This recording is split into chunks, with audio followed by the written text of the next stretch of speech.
Muy buen día.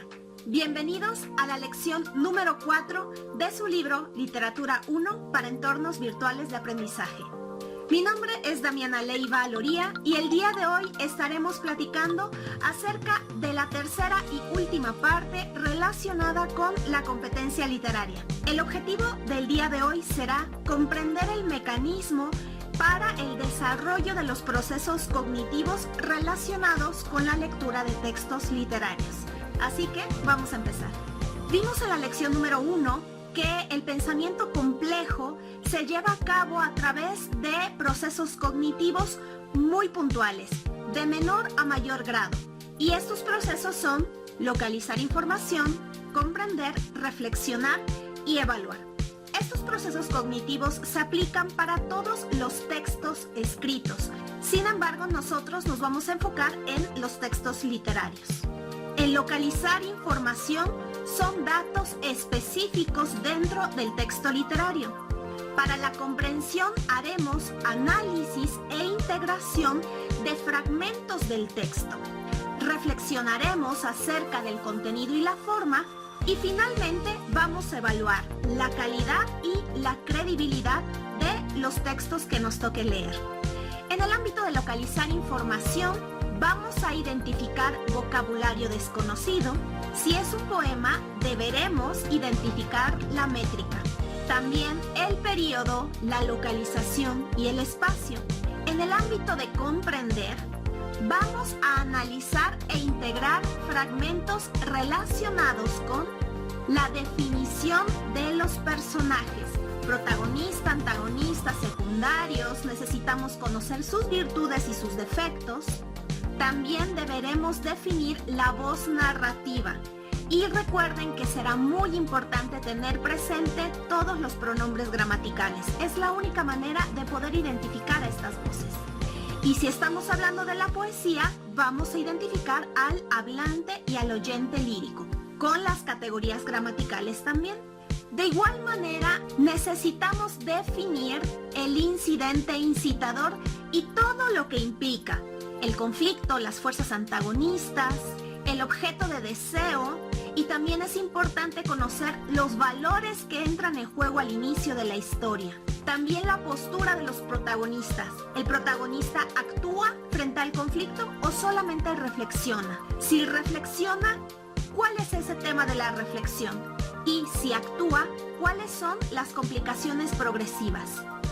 Necesitamos definir la crisis, el clímax y comprender cómo se resuelve la historia, con qué carga de valor finaliza y compararla con la carga de valor al inicio.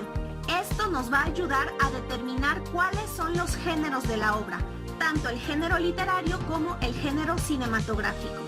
Tanto la prosa como la poesía pueden tener figuras retóricas. Para esta asignatura estudiaremos únicamente 10 figuras que son las que regularmente aparecen en los exámenes de admisión. Necesitamos realizar dos acciones. Por un lado, debemos identificar el nombre de la figura retórica que aparece en el texto y por otro lado debemos inferir el significado literal de esa figura retórica. Aprenderemos a resumir la historia con nuestras propias palabras en un párrafo de entre 6 y 8 líneas. También deberemos explicar el tema de la obra en una oración sencilla, compuesta de sujeto, verbo y predicado. Para hacer una reflexión acerca de la obra literaria, nos vamos a basar en nuestros juicios personales. La reflexión acerca del contenido y la forma tendrá que ver con las acciones de los personajes, así como sus reflexiones. No debemos tener pena de expresar lo que sentimos, lo que pensamos o lo que creemos. También será importante reflexionar acerca del tipo de discurso que predomina en el texto.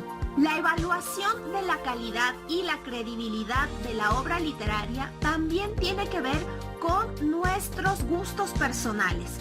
Y aquí nosotros podemos decir si nos gustó o no nos gustó la ambientación, la verosimilitud de los personajes o de las historias, la caracterización de los personajes, el manejo de los elementos de la ficción, los 5 grandes elementos: incidente, incitador y objeto del deseo, conflicto, fuerzas antagonistas, crisis, clímax y resolución. También va a ser muy importante evaluar el texto literario en función de los temas que veremos en esta asignatura: redes sociales y cultura popular, contracultura, indigenismo, fantasía, ciencia ficción, terror, neopopularismo, vanguardias literarias y modernismo. Se puede también relacionar el texto literario con otros tipos de textos: textos históricos, textos políticos, textos científicos. Hay una gran cantidad de textos con los que podríamos relacionar una obra literaria. Sin embargo, para la asignatura solo vamos a relacionar las obras literarias con los temas específicos que veremos en el semestre. Como pueden ver, el desarrollo de los procesos cognitivos en la lectura de textos literarios requiere de práctica constante. Al igual que en los deportes, nosotros durante el semestre estaremos leyendo diferentes textos literarios, pero las preguntas serán las mismas, porque lo que queremos es aprender a identificar, comprender, reflexionar y evaluar sobre diferentes aspectos presentes en todos los textos literarios. En la lección pasada y en la lección del día de hoy, ustedes podrán contestar unos cuestionarios de repaso. Aquí lo importante es obtener un mínimo de 80 puntos de calificación. Por último, les invito a contestar un simulacro de examen de admisión para la universidad en donde se evalúan textos literarios. Será importante que ustedes comprueben de primera mano cómo es este examen de admisión y por qué es importante practicar en cada una de las lecciones todos los componentes que acabamos de aprender. Esto ha sido todo por mi parte. Nos veremos en la próxima lección. Hasta luego.